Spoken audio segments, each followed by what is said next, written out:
Hey, good afternoon, everybody. Kind of getting started late today on making the video, but this one's kind of simple, kind of easy. I am wanting to talk about analog versus digital assets, and also a little bit about counterparty risk. So, obviously, analog and digital, I think most people know what those terms, maybe generally with regards to, like, digital is digital things and analog, I'm not sure what that is, but simply I'm using it in the context of digital assets are assets that in a lot of ways are on paper.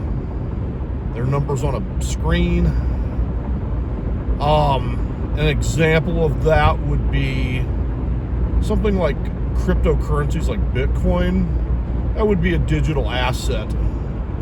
You might even say that something like a 401k, although it's kind of a weird amalgamation, but it's a digital asset in the sense that it's numbers reflected on a screen. It's not money that you're physically holding in your hand. Now, analog assets are assets that you have literally physical possession of, maybe not necessarily in your hand, but for example, recently I have showed you those, a couple of the videos of the silver and gold that I've purchased. So that would be considered an analog asset. That's the context in which I'm using this, because I'm physically able to hold it. So another example would be land. Land could be considered an analog asset because it's physical. You have physical possession of it. Now, it's my belief, you may disagree, that analog assets are better than digital assets. It comes down to preference more than anything else. And if you're more comfortable with digital assets, then perhaps that's where you should stay. The problem I personally have with digital assets is that, again, they're merely numbers on a screen. They're not real. Like, I can't, physically touch them. I'm not saying that it's a negative thing in the sense that, okay, great, you can cash out your crypto wallet, redeem it, get some physical currency out of it. That's fine.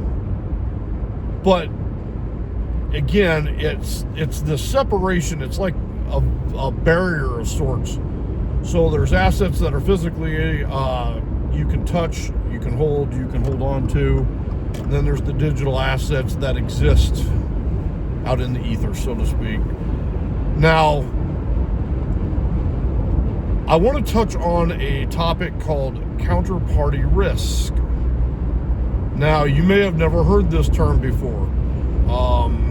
I assume that many people have not, especially if you don't really pay attention to money issues and things of that. If you're not really into reading the Wall Street Journal or something, you may not know what that means. Counterparty risk.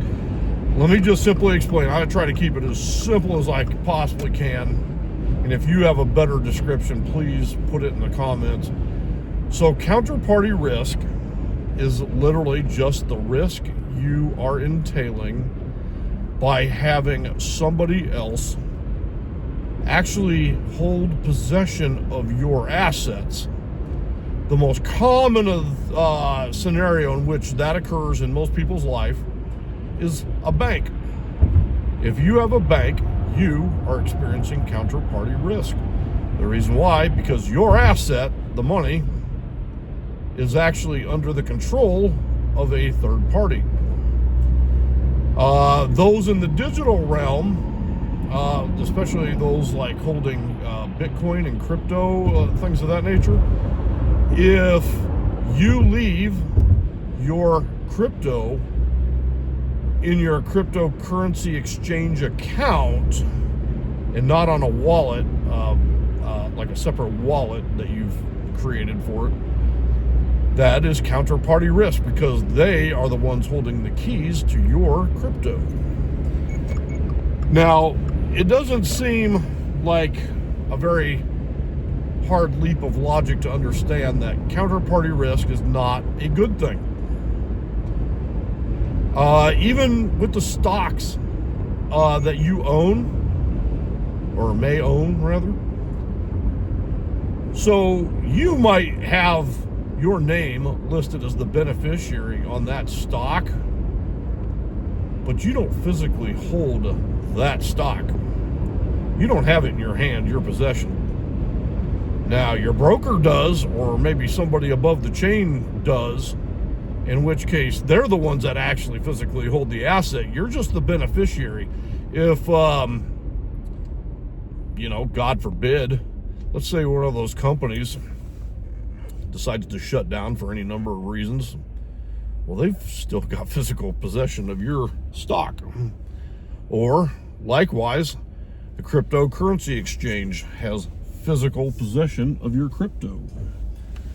And you can clearly understand that this is not a good position to be in. So, obviously, whether you go with analog assets or you go with the digital asset or a mix thereof, you clearly want to minimize your counterparty risk. In the case of crypto, create a new wallet, a non-custodial wallet, specifically for holding your crypto, and don't leave it at the exchange where they have possession of the keys for your crypto.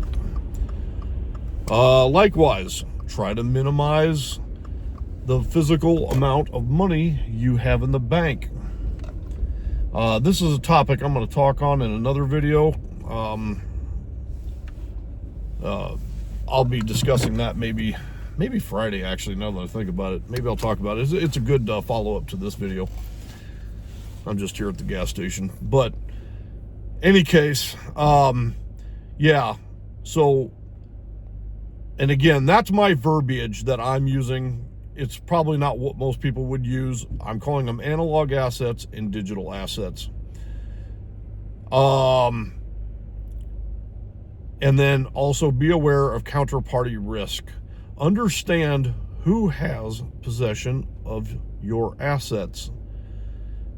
Typically you, the asset owner, have the possession of it and not a third party.